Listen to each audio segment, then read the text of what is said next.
got my ticket for the long way round. 2 bottles of whiskey for the way.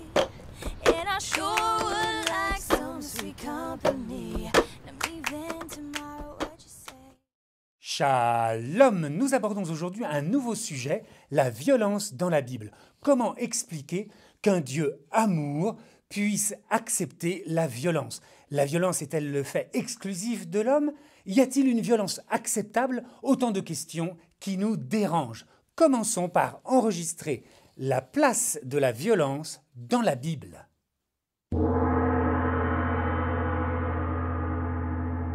La violence entre dans la Bible dès le chapitre 4 de la Genèse, Caïn tue son frère Abel. Après le péché d'orgueil d'Adam et Ève, voilà le meurtre motivé par la jalousie. Dieu dénonce le péché et condamne le meurtrier à errer sur la terre. Il le protège cependant contre une vengeance venue des hommes. Dieu refuse que la violence appelle un surcroît de violence. Tu ne tueras point, commande-t-il. Et la loi du talion, œil pour œil, dent pour dent, organise une punition proportionnée. Quel progrès pour l'Ancien Orient! Dieu condamne toute violence décidée par l'homme.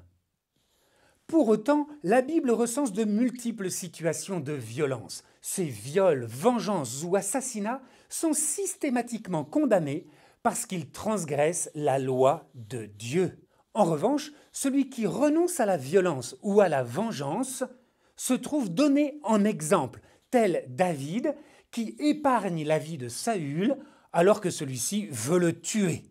Dieu veut former son peuple au rejet de la violence individuelle.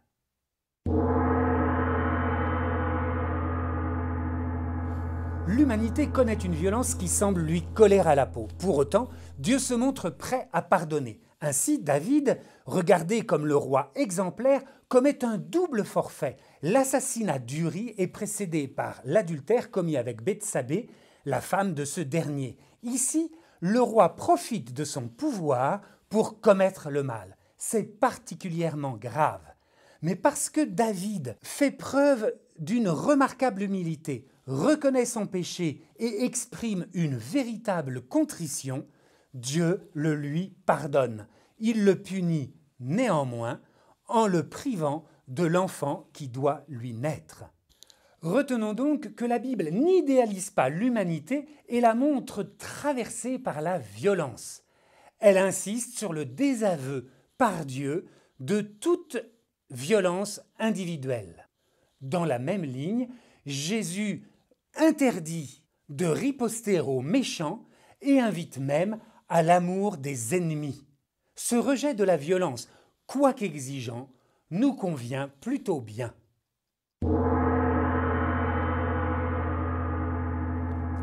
En revanche, la Bible contient des passages où Dieu s'autorise à user de violence. Ainsi, il détruit Sodome et Gomorrhe. Il extermine les premiers-nés des Égyptiens et referme la mer Rouge sur l'armée de Pharaon qui périt noyée.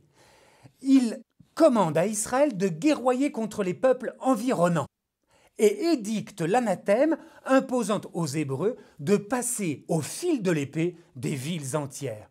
Impossible d'excuser Dieu en prétendant que cette violence est l'initiative d'un peuple encore barbare. En effet, la Bible souligne qu'Israël a beaucoup de mal à obéir à ce Dieu guerrier.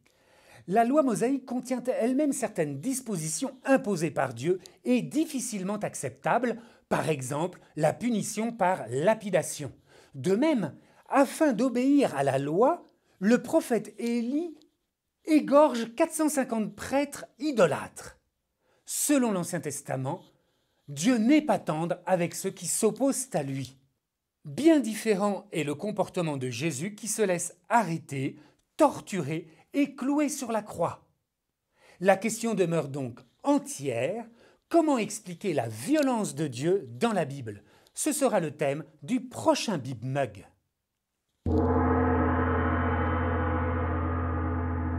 Saül et David, deux rois d'Israël, pourtant très différents.